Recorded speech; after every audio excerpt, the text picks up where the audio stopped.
Hello everybody, Thursday afternoon down at St Mike's Church in Bournemouth. Thursday afternoon means it's Thursday Club. So you know that here on a Wednesday and Friday we have half time. That's the front door, if you like, for those who are rough sleeping, some practical, get a shower, get your laundry done, but also sit down and have a chat with people. What's the plan to get off the street? Who can we connect you to? Very life centre-y compared to all the other life centres we have. But on a Thursday, what we started to develop, the team has started to develop as a Thursday club, which is for those who are vulnerably housed in sort of temporary accommodation around here, a chance for them to come and build community, to do things of purpose, maybe a chance for a little chat, how's it going, be encouraged, little time sort of pointing people at God. So it's such a positive thing, and we've wonderfully got a lady called Joy who's just joined us this week. Joy, welcome to you, who has a huge amount of experience in this area, worked for Teen Challenge, or still works for Teen Challenge, the Drug and Alcohol Christian Project. And Joy is coming in to be our welcome and well-being worker. And she's on a Wednesday and Friday providing the front door, the welcome for people coming in. It's a really skilled job. And on a Thursday, she's going to start building a plan for the activities here. So today is apple crumble, but more importantly, or as importantly, there's some really great connections going on. One guy I just spoken to in the kitchen, lovely guy, says, you know, this has really saved my life, this place, because it gives him purpose, it gives him a stability each week. He was talking about the fact, you know, I had to cancel my birthday this year because I just felt so rubbish about it all, but I've now started the journey to being clean, and I'm aiming for a year's worth of clean. And he quoted a phrase that he gets up with each morning, which is, it always seems impossible till you get it done, which is a big recovery phrase that many of you will know. But for him, this is part of his week, which is great. Also this week, really good to see the first DIY confidence course up the road here at our carpentry workshop. Thanks to Leo, Georgia, Roger for getting all that together, and the Smile team are the first in. So Danny and Lucy managed to get a team down there, 3 or 4 people who had their first session this last Monday, and that'll be 2.5 hours each Monday for the next 4 weeks. Just not just doing the paperwork of this is a screwdriver and this is a saw, but actually learning how to make some things which will give them just increased confidence going forward, but also just another good space for people to feel part of the community, part of purpose. So lots of good purposeful activity this week. Thanks to all of you involved.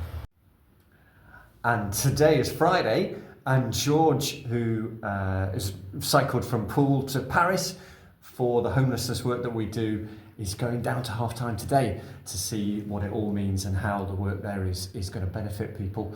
He's raised over 5,400 now, which is astonishing. So good on you, George. Another bit of homelessness news is that we have been given the opportunity to get another Hope into Action property. There's a flat that has been provided to us from a trust called the Trellix Trust, and that's going to be perfect for a family. So we're going to take that on, and you'll hear more about getting people into that. And it's in the centre of Bournemouth, but should be really helpful for a family trying to get off the street. So that's really good.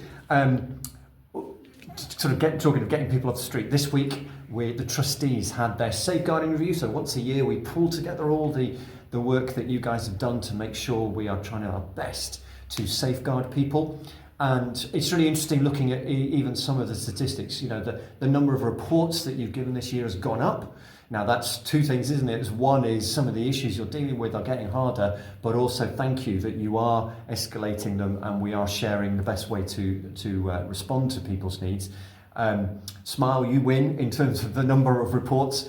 There is not a competition, obviously, but obviously there's a lot of difficult issues that you've been working through. But what's interesting is the type of issues that are coming forward: suicide ideation, self-harm, right at the top of the list.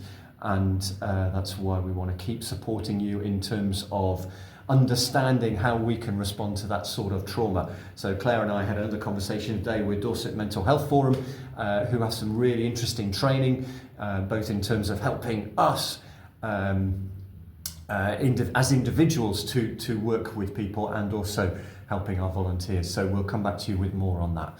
But that's how the overall safeguarding review is taking it. What's nice is we do a sort of comparison against, 318 are our external safeguarding agency who help us with all of that, and they've got a little sort of checklist to check your safeguarding culture. We're doing really well, so thank you for what you are doing.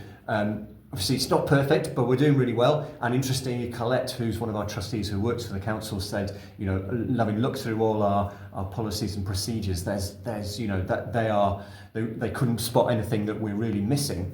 However, a couple of things that we're really going to work on. One of them is about how we make sure that any partners we're working with have got the same safeguarding standards as us, because quite often we are working with partners in the same project, or maybe in the same building, and so we're just going to make sure we're all on the same page about how to escalate needs and so on. And the other one is about, as we say, coming forward with the more and more issues that you're having, how our volunteers are able to respond to that, and making sure that we safeguard our volunteers as well. So a little bit more work in that area. But thank you for what you're doing up to now. That's been really good. This coming week, keep praying for people. On Monday, Ian and Dale and others are going to interview for the other job at Poole Life Centre. So this is the service coordinator job. Ilana's now doing the operations coordinator. It's a service coordinator taking on the sort of the non-food stuff, if you like. So we really pray, Ian and co, you get the right person for that role. Have a good week, everybody. Thanks so much for pushing forward. Keep going.